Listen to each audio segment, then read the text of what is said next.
আসসালামু আলাইকুম everyone, welcome to জান্নাত কুকিং চ্যানেল। আজ আমি দেখাবো ঘরে থাকা সামান্য উপকরণে কিভাবে ডাম্পলিং তৈরি করতে হয় তা সহজভাবে দেখিয়ে দেব। এটি হেলদি ও সুস্বাদু।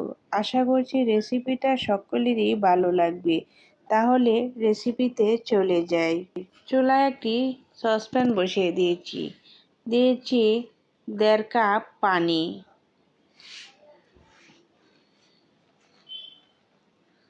স্বাদমতো লবণ, 2 চামচ রান্না করা সাদা তেল। তেলটা দিলে ডোটা খুবই সফট হয়। দিয়েছি 2 কাপ ময়দা। নাড়াচাড়া করে পানির সাথে ময়দাগুলো ভালোভাবে মিশিয়ে নেব। মিশানো হয়ে এসেছে।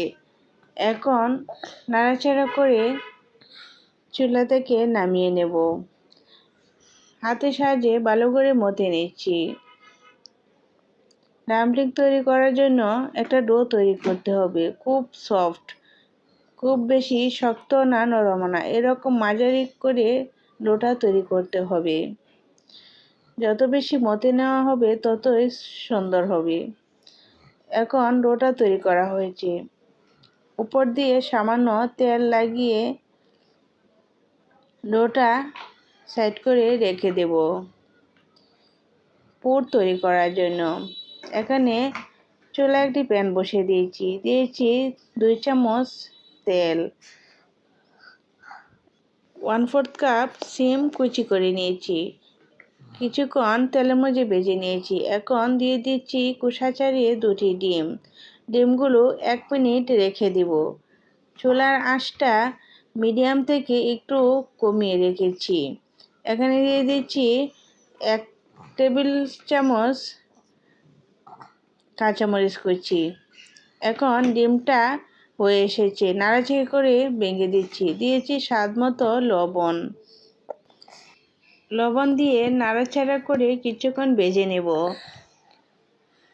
পুরটা তৈরি করতে খুব বেশি সময়ের প্রয়োজন হয় না। দিয়ে দিচ্ছি 1/2 চামচ গোলমরিচ গুঁড়া, দিয়ে দিচ্ছি পরিমাণ মতো ধনেপাতা কুচি। এখন আর বেশিক্ষণ চুলায় রাখবো না, 2 মিনিট নাড়াচাড়া করে চুলা থেকে নামিয়ে নেব। ডিমগুলো ভালো করে মিশিয়ে নেব। ডিমগুলো সুন্দরভাবে ছোটো ছোটো করে কেটে মিশিয়ে নিয়েছি। চামচ দিয়ে নাড়াচাড়া করে কেটে নিয়েছি। এখন পুরটা রেডি, চুলা থেকে নামিয়ে নিয়েছি। কিছু ডাম্পলিং তৈরি করেছি। আমি একটা ডাম্পলিং তৈরি করে দেখাচ্ছি কিভাবে তৈরি করেছি। ছোট একটা রুটি তৈরি করেছি, ভিতরে পুরটা দিয়ে চতুর্দিক দিয়ে এভাবে ভাঁজ করে মধ্যে সিল করে দিয়েছি। এরকমভাবে সবগুলো ডাম্পলিং তৈরি করেছি। এখন স্টিম করে নেব। একটা স্টিমের মধ্যে ডাম্পলিংগুলো দিয়েছি। ঢাকনা দিয়ে ঢেকে চুলায় অথবা রাইস কুকারে বেক করে নেব।